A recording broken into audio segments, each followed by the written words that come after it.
So when I'm thinking about the problems that I solve for the buyer, the first place to start, and if you're out there listening to this or watching this on LinkedIn, the first place that I would start is I would look for the buyers that I have. Let's say it's, customer success, marketing, HR, IT, sales, and sales enablement.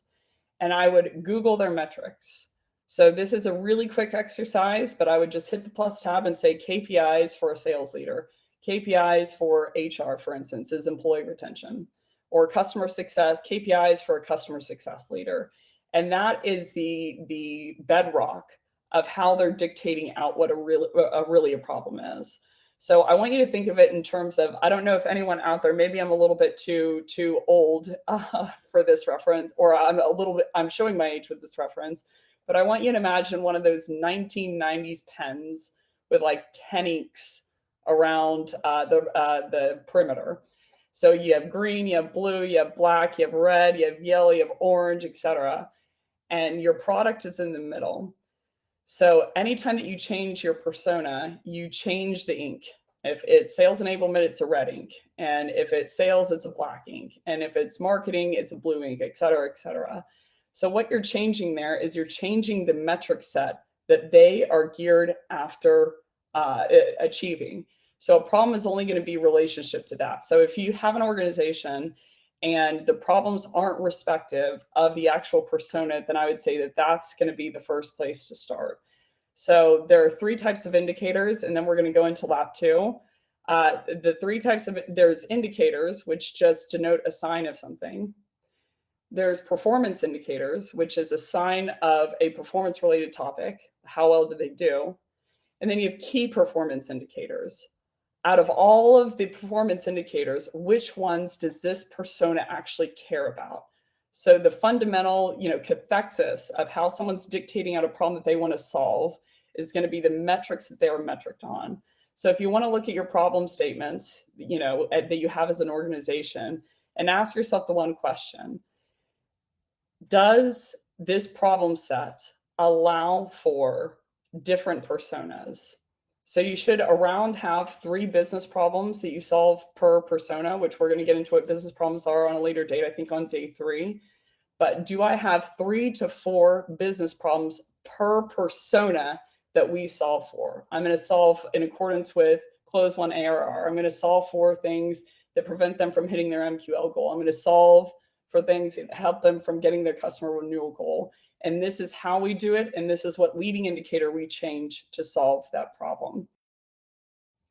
So typically I'll see people say, okay, if I can't do benefit-centric language, if I can't do solution-centric, or if I can't do subjective language, then what I'm going to talk about is that the root cause of this problem is the absence of my product. So what that will look like is this. They'll say, we work with organizations who don't have a centralized documentation process or a centralized repository for their teams. So that's very similar to saying, let's imagine that someone, they're trying to study, and leading indicator is they currently have C's and they want to get A's. And the business problem is they want to graduate with a GPA that's above 3.5. So root cause is the way that they're studying, the amount of books that they're studying. The tactical problem is the grade that they've had per courses. And the business problem is a GPA. They're currently at a 2.5. They need to get a 3.5 before graduation. So if you're going solution-centric, then what that would look like is the root cause is not the amount of books that you're studying or the way that you're incurring the information. The root cause is that you don't have me as a tutor. It's ridiculous whenever you think about it. The root cause is the absence of me. So this is the one of the biggest things that I see people putting into their problem-centric statements are that the root cause of the situation has everything to do with them not being there. So whenever you're trying to come up with your problem-centric statement, these are the first 4 rapid-fire tips that I would suggest ensuing. And then we're going to double down starting tomorrow with the metrics. If you're listening to this and you're like, okay, I get all that. I can't be subjective. I can't use benefit centric. It needs to be in terms of a persona. And I understand it can't be the absent my solution. But Becc, what the hell do I do then? This is what I would do. The first step is I would Google what metrics and KPIs is your buyer measured on. That's step one. And a problem is only in relationship to that. Step two is I would Google the industry averages of those metrics. So the KPIs for an SDR is SQLs. The leading indicators are open rate, reply rate, call connect rate. And the leading indicators are the quality of the message, channel of the message, length of the message, text of the message, channel of the message. Is it cold call? Is it cold email? Person you're sending it to, time of day you're sending it to, etc. So I would Google, the first thing is figure out what those metrics are for them. The second thing is figure out what the industry averages are for those. So industry average connect rate is 10%. Industry average open rate is 10 to, these are true percentages, 15 to 25%. Industry average reply rate is 0.5 to 0.7%.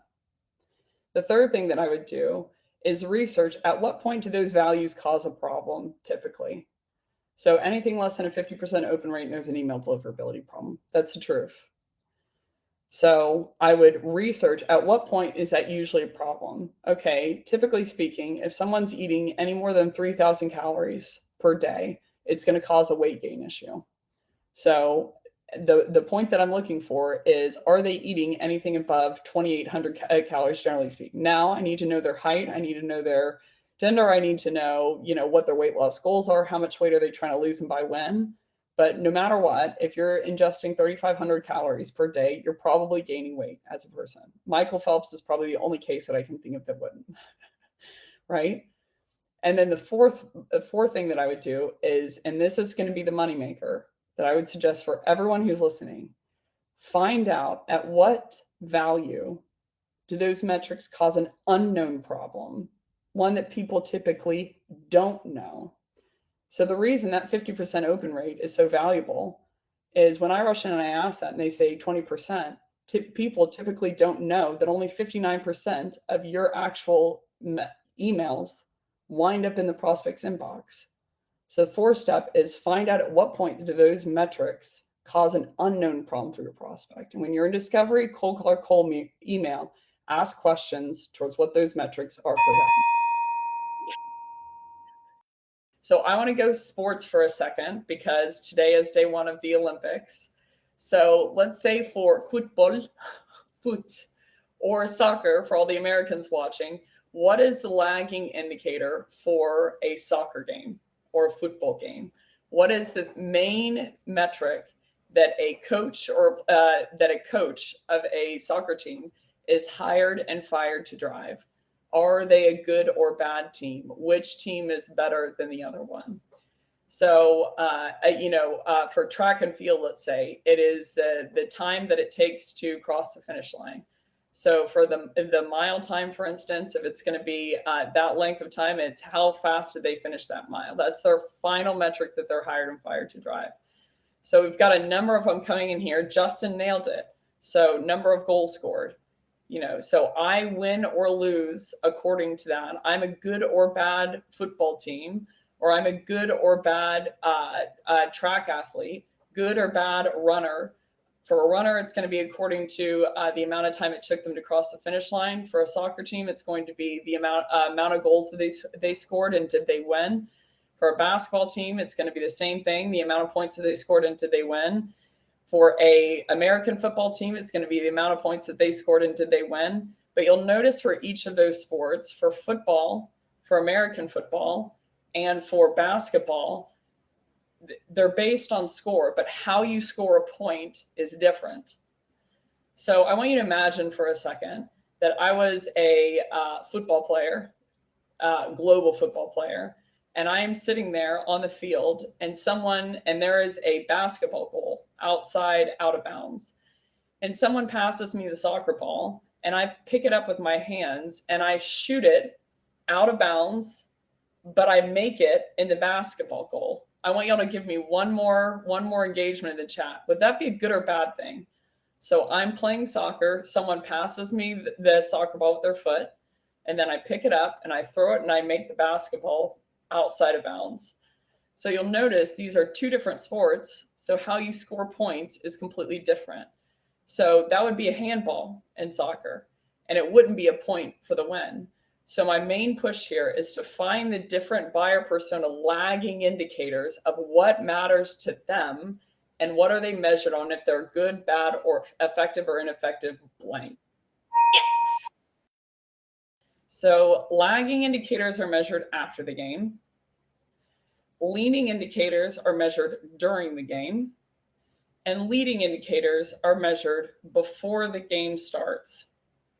So people evaluate these to understand what are the leading indicators that I need to put into the machine to take my best guess on how to achieve the most lagging indicator success possible.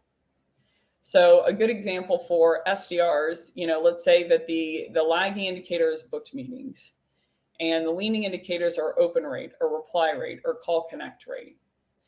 The leading indicators, you're going to have upwards of 7 to 15 of these. A good example for SDR would be the quality of the email, or the length of the email, or what time of day they're sending it, or the quantity that they are shelling out from day to day, or what kind of persona are they reaching out to, or what kind of company are they reaching out to. Is it a company that's over 500 employees? Is it someone who's 20 to 100 employees? But these are the inputs that someone changes to look to see that they're doing okay in terms of their lagging indicator, and then to finally hit, or their leading indicator, and then to finally hit their lagging indicator. So if we went sports related, for track and field, a good example would be, let's say, the shoes that they're wearing. A leading indicator could be at the baton handoff, like we have between lap to lap. How many seconds does it take for them to hand off the baton to the second person? So it's a leading indicator. No one's going to get a gold medal necessarily. They're not. That's not what they're finally medaled to drive. But it is a good litmus test on, we need to change something when it comes to this process, the equipment that these athletes are using. And the lagging indicator is, how long did it take in that 4x400 relay for them to finish as a team? For football, let's say, the lineup, the players that you're putting into the game is a leading indicator. A leading indicator would be ball percentage, possession time. How often and how much were you possessing the ball during the game? And then the lagging indicator would be, did I score enough more points than the other team to win the game? So why those indicators matter is, if you're talking to a buyer and you are not mentioning these indicators, or you don't even know what those indicators are for a buyer, that's where you have to start. So a lot of people talk about, I need to build rapport, I need to build rapport, I need to build rapport. And how they view that is, I need to talk well about someone. I need to compliment them. I need to, see what their personal life is like, for instance. What are they, how are their kids doing, et cetera? What are they doing this weekend? But rapport actually comes from a French term. And what it means is to be brought back. And if I had to guess what that means, it's that your buyer is trying to solve problems, and you need to bring yourself back to their side. You're trying to sell them something, but instead bring yourself away from your side to their side of, they're trying to solve problems and you're trying to solve problems too. So a great way to do this, which we're going to get into in some later sessions, is to find things that they don't know. So there's two categories of this: a misdiagnosis, which is something they believe that's not true, and then a misdiagnosis, something they believe, or something that they missed entirely when they were sizing themselves up. And your credibility and the rapport that you build with a buyer is based on how big of those items do you find that they didn't know about beforehand. So it's no big secret, 87% of buyers today don't want a seller involved. whether that comes to they're buying an enterprise software solution or a stick of gum. And if I had to guess why, it's because the buyer or the seller never finds anything in their experience that they didn't already know. So your buyer is researching nowadays upwards of 20 different elements. A Forrester put out a report, and they're evaluating industry influencers, what they're saying about products, peer to peer. They call their friends and ask, like, have you used this tool? What do you think about it? And they're looking at reviews. If you go 20 items deep, the last thing they consider when purchasing a product is talking to a seller. So they're doing more research than ever before. I know that this is a topic that's been talked about on LinkedIn, but I think the topic that hasn't been discussed is your buyer has done an inherent amount of research. The question I have for sellers today is, have you done as much research as they have? They've researched because they know in their head that they're likely going to be banking on their own expertise in solving their problem, because sellers typically, in their experience, don't possess any expertise when it comes to their role that's actually going to help them. So a tactical problem or root cause are two hotbeds for things that I'm looking for that will help the person understand that there's a tactical problem and there's a root cause that they didn't know about that's affecting their lagging indicator goal. So I'd imagine why most people, salespeople, watch sales content is because either they're behind quota by a little bit, or they're marginally just above quota and they want to make sure that they exacerbate that. But the first case is going to be the more heavy. So my push to people is whenever anyone's trying to learn something, they're trying to learn things because they know that they're behind this lagging indicator goal. I'm an IT director and I am behind my server uptime goal. Server uptime SLA is 99 and 3/9, and I'm at 94, let's say. But I don't know why. So a great example of this is email deliverability. Most people know that they want to increase their open rate, increase their reply rate, because they're 76% of SDRs aren't hitting quota and 85% of AEs aren't hitting 75% of their quota. So they're hungry to find out why. But one thing that they don't know about, because it's not their job to know, is email deliverability. So only 59% of emails are actually winding up in the primary inbox. So we can talk about quality, quality, quality all day long. But the bigger problem, or the problem to start with, is to solve the email deliverability issue. So anything less than a 50% open rate, and there's an email deliverability issue. Now, industry average is 15 to 25% open rate. So when I'm rushing in discovery or cold email or cold call, one of the things that I'm asking is, what's your open rate? I don't ask them dead on, do you have an email deliverability problem? If they knew, they would have already changed it, and I add no value. But I'm asking them about one of these indicators to diagnose whether they do have an email deliverability problem. So they'll say 20%, and I'm like, they have an email deliverability issue. So some of the things you can change for that is custom tracking link, DKIM, DMARC, SPF, less links the better, no more than 50 emails per day. Don't send them at the same time. Don't send them in equidistant times, like 1, 105, 110, 115. I have a list of different words that will prevent you from lining the inbox. Problem, solution, free is a killer, increase, free trial, 100% discount, $100 off. But the point is that's an issue that's typically not known by the prospecting community. Or another one for sellers is they're rushing in and they do discovery and they're like, what's the impact to you if you don't blank? You're dead. If the buyer already knew what the impact was to them and they were correct, then you yield no value to them. And they know it. So they just want to rush up the conversation and find out what pricing is. So my push to everyone on the line today is, if you don't know the indicators for your buyer, just start there by researching them. How you can tell the difference between lagging and leaning is just ask yourself the question, would they get hired or fired to drive this? If the answer is no, then it's leaning. And how you can tell the difference between leaning and leading is ask yourself, can I buy this or change this directly? If I can change it directly, it's leading.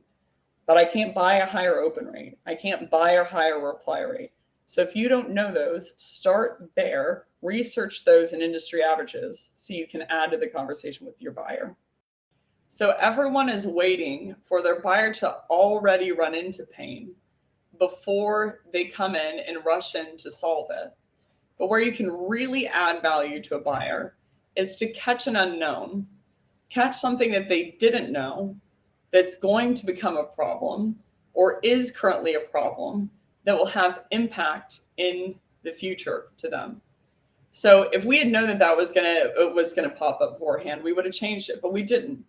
So this is where a seller really needs to live, eat, and breathe, is how do I find things that the buyer doesn't know about in the conversation of the role? So there's a number of different examples that come to mind, but most of the questions that are usually being asked by sellers are on the way to pain. And pain is a subjective criteria that is always diagnosed by the patient first. So the only value that you can enter into the conversation is to find something that the buyer didn't know. Now, this is going to do two things primarily, and we're going to go into a couple of things of what you can find and how you can find it, but it's going to propel your buyer into motion.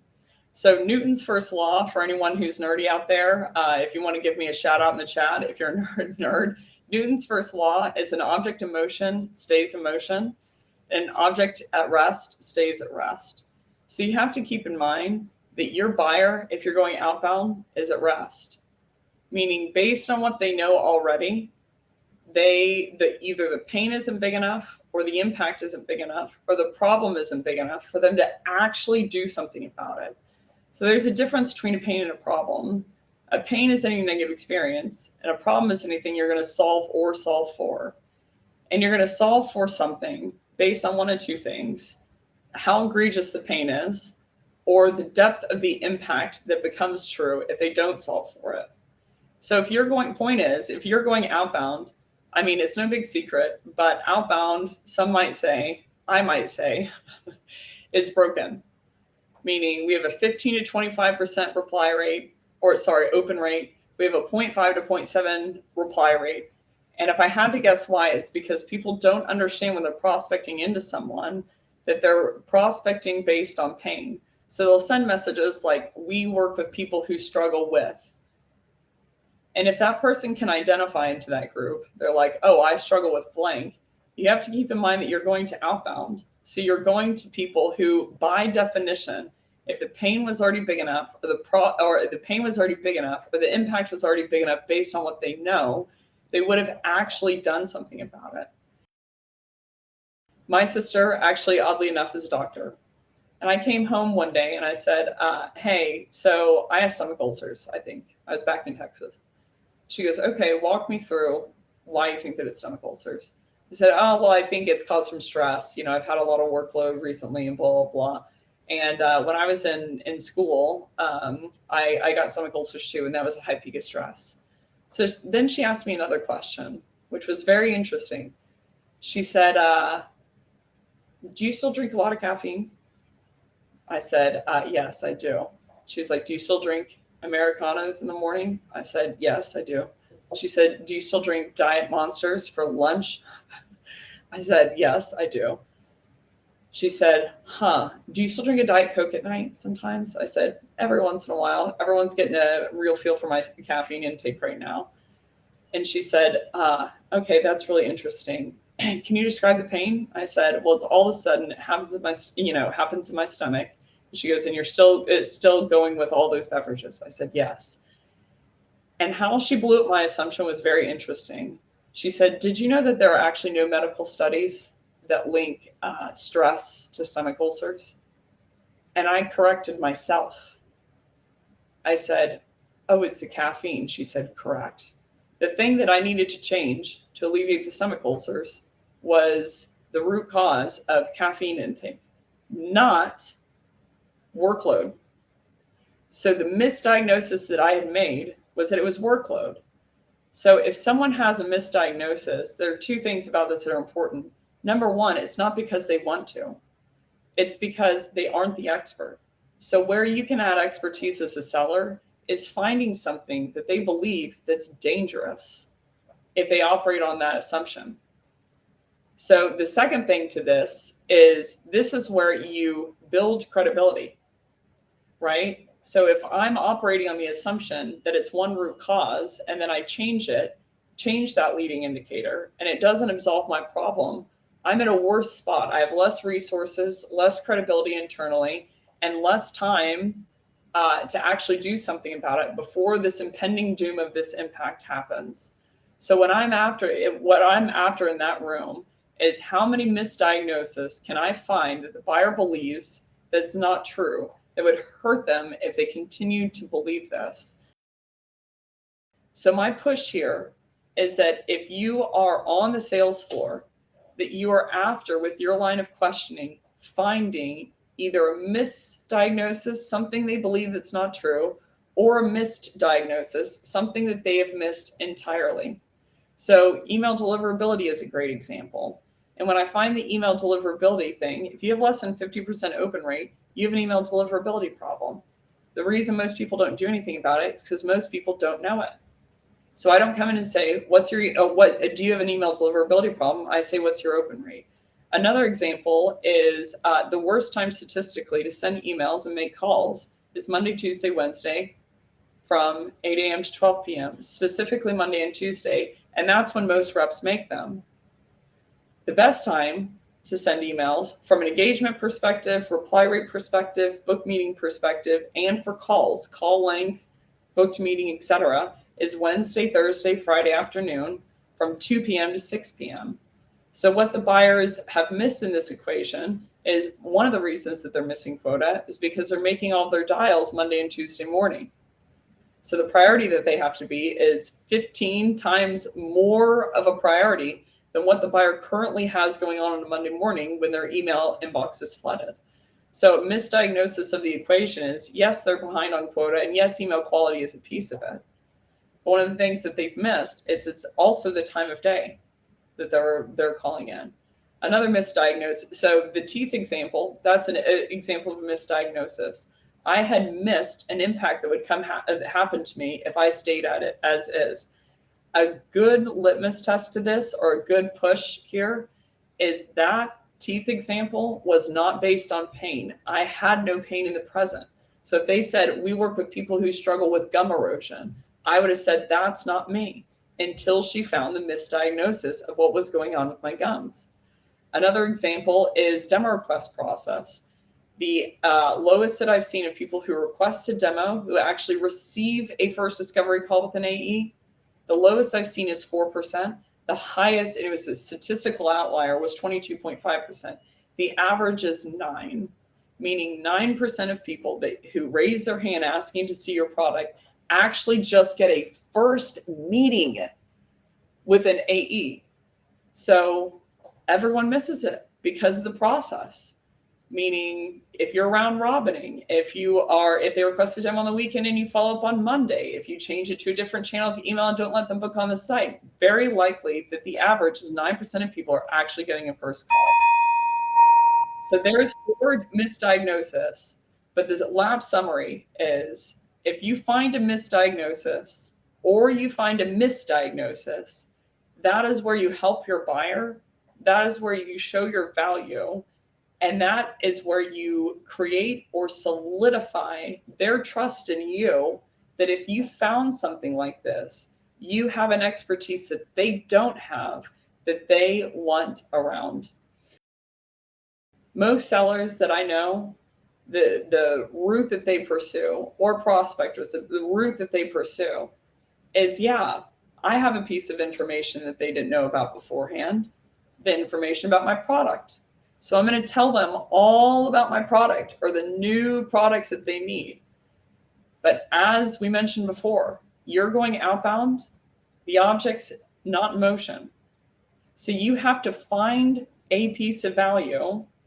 And what I mean by that is something that they didn't know about themselves to mobilize them to actually buy. So if you find a misdiagnosis for your buyer, you help your buyer. and you prevent them from doing something that is potentially dangerous to them. If you find and sometimes you create new buyer intent. If you find a misdiagnosis, though, you always create more buyer intent. So people solve based on the size of the problem. Tomorrow, we're going to go into business problem, tactical problem, root cause, and master problem, and what all of that means. But the punchline is this. They're going to buy based on the size of the problem. The problem I have with that is it's based on the size of the problem that they know about currently. So I want you to imagine, for instance, that the size of the problem is the state of Texas. Pretty big state. That they believe. But the size of the actual problem is the entire United States. They're going to solve and buy and have buyer intent and prioritize budget, timeline, etc., based on the size of Texas. So when I'm rushing in discovery, my ticker, so to speak, kind of like this timer here, is how many unknowns can I find for this person within that 30 minutes. So with that buyer, that's what I was after. I had 10 minutes to dig my foot out of my mouth of why I didn't respond about them being in Paris. Then I had 20 minutes to find things that they didn't know. And I'm like, I got to find some whoppers. So how you find all of these, which I know yesterday we talked all about indicators, lagging, leaning, and leading. How you find all of these is by asking questions, not leading questions. What would 10 or 15 more meetings mean to your business per month? For example, do you want to lose weight? Do you want more money? Do you want to be walking down the beach with your six-pack abs and your soulmate on your side? Not self-diagnosis questions. What's the root cause? What's the impact to you if you don't solve blank? Again, if they knew and they're correct, there was no point to you being on that call. But you should instead ask questions about their indicators in specific.